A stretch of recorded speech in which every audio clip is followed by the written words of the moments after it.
Praising Allah subhanahu wa ta'ala for this opportunity for us to continue in our lessons in Kitab, Idah, in the Fiqh of Imam Abu Hanifa.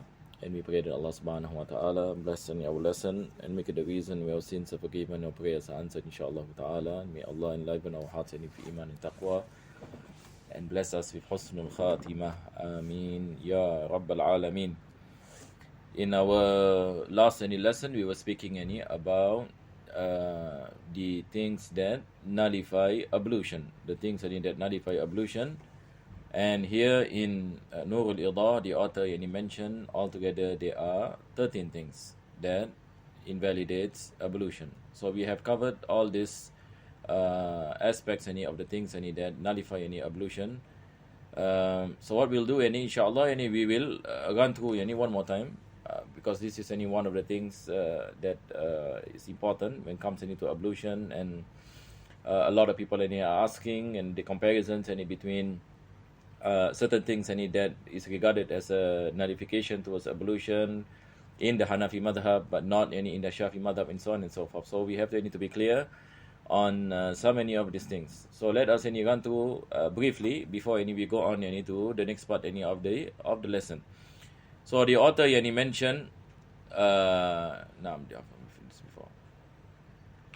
author mentioned fi nawaqidul wudu, number one, and he speaks about anything that goes out from the private parts, the qubul and dubur, the front private parts, and the anus, basically that is the back, and anything that goes out except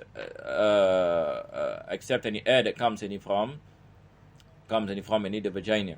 This is an exceptional case based on the prevailing judgment in the madhab.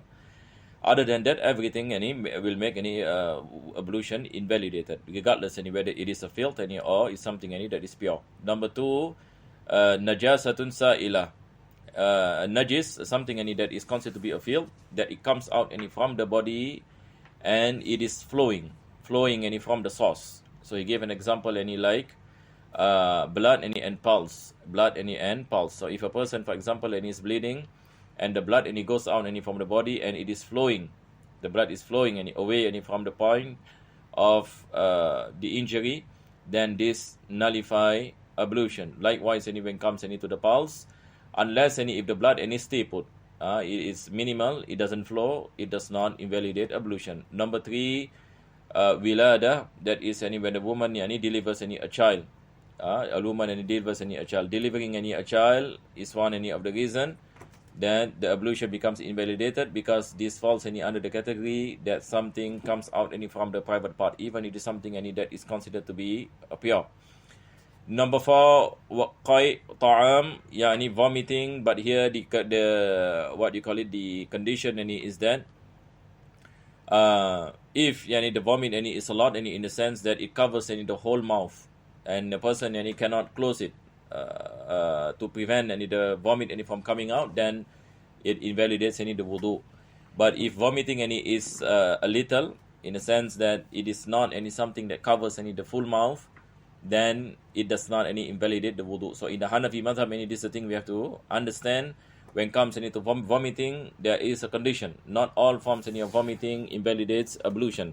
The vomiting that invalidates ablution is a type of vomiting that is overwhelming, in the sense that a person cannot contain the vomit in his mouth.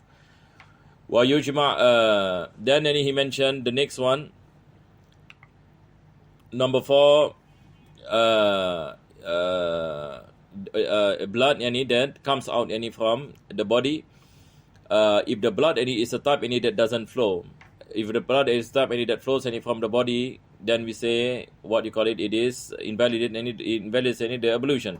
But what happens when blood for example it mixes with something else? This is where the condition comes in, where the author mentioned that if there is a mixture of the blood that comes out from the body with something else, and give an example of al-buzaq, this is saliva. So we have to look at the intensity of the content of the blood. If the blood is more than 50%, meaning more than the saliva, then this invalidates the wudu. But if the blood is less than 50%, meaning the saliva is more than the blood, or 50-50 sawa, who is what he mentioned, then it does not invalidate the ablution. Number 6, any naum, sleeping, and if a person whose back and is not firmly to the ground, and this is the same thing that we study in the mother al-Imam Shafi'i, unless if a person sleeps in a way that the back is not firmly on the ground, because there is a possibility of air coming out from his private part, we say this invalidates any ablution. Number 7, irtifa' maq'adati na'im qabla intibahihi, yani a person is sleeping, and then before he wakes up, then he found out that his back is not firmly on the ground. So in this situation, the ablution becomes invalidated. Now, even the author mentioned, even if he were to bend on something, and what you call it, he lean on something, but the thing is, when he is sober from his sleep, he found out that his back is not firmly on the ground. Now, number 8, is irma is fainting. Number 9, junun, all this we mentioned, when a person faints the ablution becomes invalidated, because he doesn't know what are the things that will come out from the private parts. He got no conscious of that. Likewise, when a person is insane, likewise when a person is intoxicated, meaning basically he doesn't know what is happening around him. So the ablution becomes invalidated. And number 11, this is the thing we have to pay attention when learning Fiqh in Hanafi. They speak about qahqaha in prayers. So laughing aloud in prayers invalidates ablution. Laughing aloud in prayers invalidates ablution. Naam. So the author mentioned the condition of dhati ruku'in wa sujud, prayers that have ruku' and sujud. So when it comes to janazah prayers, this is not applied. So when it comes to normal prayers, it becomes the ablution becomes invalidated if a person laugh loudly in prayer. Loudly here meaning the sound can be heard by those nearby him. So it's not necessary to be very loud, but loud in a sense that when you laugh, people around you can hear your laughter. This is qahqaha. In fiqh we call it qahqaha, because we have the hadith of the Prophet ﷺ. The Prophet commanded some of the Sahaba to take any wudu again. But of course, in the Madhab al-Imam Shafi, for those who are studying Madhab Imam Shafi, this does not invalidate the ablution, because in the Madhab Imam Shafi only 4 things invalidate ablution. Now, and then lastly, the author mentioned masu farjin bi zakarin, yani if a man uses his penis zakar in a state where it is erected and it touches the vagina of a female, the vagina of a female. So an example it will be husband and wife. The husband, his private part touches the private part of his wife in a way that the private part is erected bila ha'il, without anything in between, meaning skin to skin. This invalidates any ablution. So it is important to take note also that touching of skin to skin, other than what we mentioned of number 12 here, it does not invalidate ablution. It does not invalidate ablution. So touching man and woman without mahram does not invalidate ablution in the Hanafi madhab, and this is one of the main differences between the Hanafi and the Shafi'is when it comes to touching woman, especially husband and wife. In the Hanafi madhab, it does not invalidate any ablution, whether there is shahwa, no shahwa. So husband touching the wife touching the husband, tamam, it does not invalidate the ablution. Naam. So these are the 12 things that invalidates ablution. So now for our lesson today, inshallah, and we'll continue, the author mentioned fima la yunqidul wudu, the things that does not invalidate the ablution. So after he spoke about the things that nullify ablution, now he's going to speak about the things that does not nullify ablution. What is the reason the author is doing this? Because these are so many of the things that might be confusing for certain people. So he wants to make it clear. What are the things that nullify your ablution, and what are the things that does not nullify your ablution? And by explaining what are the things that a lot of people might thought that it is something that nullify ablution, but in actually it does not nullify ablution. So here we are making some distinguishments between the nullifiers of ablution and the non-nullifiers of ablution. So he mentioned there are 10 things. And all these things needs to make easy for the beginner to study by making it concise in this manner. So this is the way of the mukhtasarat. Any books that is mukhtasar is designed in this way. So he mentioned the 10 things that does not nullify ablution. Number 1, zuhur dam lam yasil an mahallihi. If a person is injured, there is blood, but the blood does not flow. So the blood stays at the body part of the injury. This does not invalidate ablution, as what we mentioned before this. Number 2, suqutu lahmin min ghairi sayalani dam. Yani injury that cause the flesh to come out from the body without any flowing of blood, without any flowing of blood.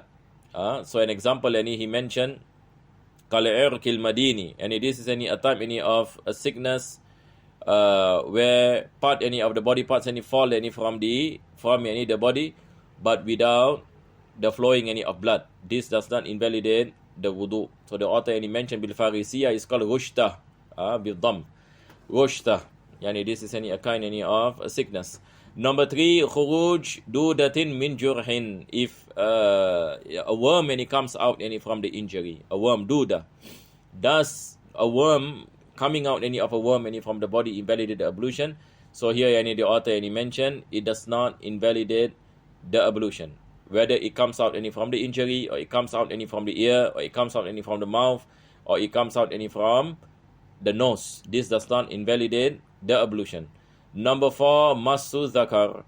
Touching the penis does not invalidate the wudu. And this is, of course, one of the differences also between the Hanafi madhab and the Shafi'i madhab. In the Shafi'i madhab, we study that this invalidates any ablution. Here, in the Hanafi madhab, it does not invalidate ablution. Yani touching any of the private parts does not invalidate ablution, unless, as what we mentioned before this, if the penis is erected and it touches the vagina, not the body, but the vagina, then only the ablution becomes nullified. Number 5, masu imra'atin, touching any woman who are non-mahram does not invalidate ablution. So in the Hanafi madhab, whether we touch woman, our mahram, non-mahram, all these things it does not invalidate ablution, but it is a sunnah to take any wudu based on qaida al-khuruj min al-khilaf mustahab. So the Hanafi scholars, when they touch any woman non-mahram, they take ablution. Yes, they take ablution. Why? Because to go out of the differences of the ulama. So this is the way in practice in fiqh. So it doesn't mean they touch any woman and they do not take wudu. They also take any wudu. But of course, in certain circumstances, which is difficult to take any wudu, of course, a person does not take wudu, holding on to the opinion in the Hanafi madhab. Number 6, waqai'un la yamla'ul fam. Vomiting that does not cover the whole mouth. Yani it is a minor vomiting. This does not invalidate the ablution. Number 7, qai'un. Qai'u balram. Yani this phlegm. Phlegm. A person, for example, removing a lot of phlegm. This is not vomiting. Phlegm is not a vomit. Phlegm is a type of carries the rolling of this what you call it, this saliva. So it does not invalidate the ablution. Walau kasiran. Even if it is a lot. Sometimes when the person is sick, there's a lot of phlegm.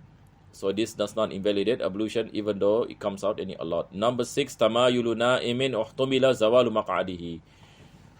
A person, for example, he is sleeping and then he finds himself leaning one way. So there is a possibility that while he is sleeping, the back is not firm on the ground. So if it is based on doubt, this does not invalidate any ablution. This does not invalidate ablution. Yani if a person says that there is a possibility while I am sleeping that my body is not firm on the ground, because when I wake up from my sleep, my body slanted one side. So as long as you wake up from your sleep in a way that your body is firm on the ground, you still have ablution. So even though you have doubt is not considered to be something that gives any effect to any to any ruling, because you are convinced that when you wake up, your body is firm and on the ground. So based on doubt, then it doesn't give any effect. Number 9, naum mutamakkinin. So when a person is sleeping, mutamakkin, yani the body is firm and on the ground, that's what we mentioned. Walau mustanidan ila shay'in law uzila saqat. If a person is like what you call it, a person is laying on something. A person is relaxing and he puts his body on the wall. He's laying his body on the wall, but the body is firm on the ground. So now we say that if without the wall, he will fall. So meaning he is what you call it, laying his back on the wall. Now, so much so that if the wall is not present, he will fall. So even in this situation, as long as the back is firm on the ground, the ablution is still valid. The ablution is still valid, and this is the prevailing judgment in the madhab of Al-Imam Abu Hanifa, is what is mentioned by the author, and this is mentioned also by Sheikh Ibn Abidin. He also mentioned, and this is the opinion that is preferred in the Hanafi madhab. Now, so here there are differences, of course. Some scholars mention if there is such an extreme form of laying the back into something else that the body can fall, this can invalidate any ablution, because this is in a way the body is not firmly on the ground because of something else, not by itself. So some scholars make this differentiation between the back is firm on the ground, whether it is by itself or by something else. So here the author mentioned it doesn't make a difference whether it is by itself or it is by something else. This is the prevailing judgment in the Hanafi madhab, that the wudu is still valid. This is number 9. Number 10, the author mentioned naumu musallin walau raki'an aw sajidan aw ala jihati sunnah. Yani if a person sleeps while praying, and while he is sleeping in his prayers, he is observing the sunnahs. For example, he is doing the ruku. He is doing a ruku, and he falls asleep. So now, when he is in a state of ruku, he is observing the sunnah, meaning he puts his hand on the knees, and his body, the position of his body, the position of his fingers. If he found out that his body is in a way that is observing the sunnah, then in this situation the wudu is not invalidated by the sleeping. Because why? In reality, this is not sleeping. Because how can a person sleep at the same time he is observing the sunnahs in prayers? It shows that he is not sleeping. It shows that this is not sleeping that removes the consciousness of a person. But this is a type of when a person in a state of sleepiness, and it occurs to him that he fall asleep, but in reality this does not reach the state of sleep that invalidates the wudu, because at the end of the day he knows what he is doing. If he is asleep, surely he will not be observing the sunnahs in the prayers that he is in. Likewise, when a person is in sujud, so if he is in a state of doubt, for example, is my wudu invalidated or not? Look at his position when he is conscious. Is he observing the sunnahs? If yes, then he is in a state of wudu. The wudu is still valid. This is what the author meant of sajidan ala jihati sunnah. Because if he can observe the sunnahs in the position he is in, meaning he is conscious of himself in prayers. Wallahu a'lam bis-sawab. Wa sallallahu ala sayyidina Muhammadin wa ala alihi wa sahbihi wa sallam. Walhamdulillah.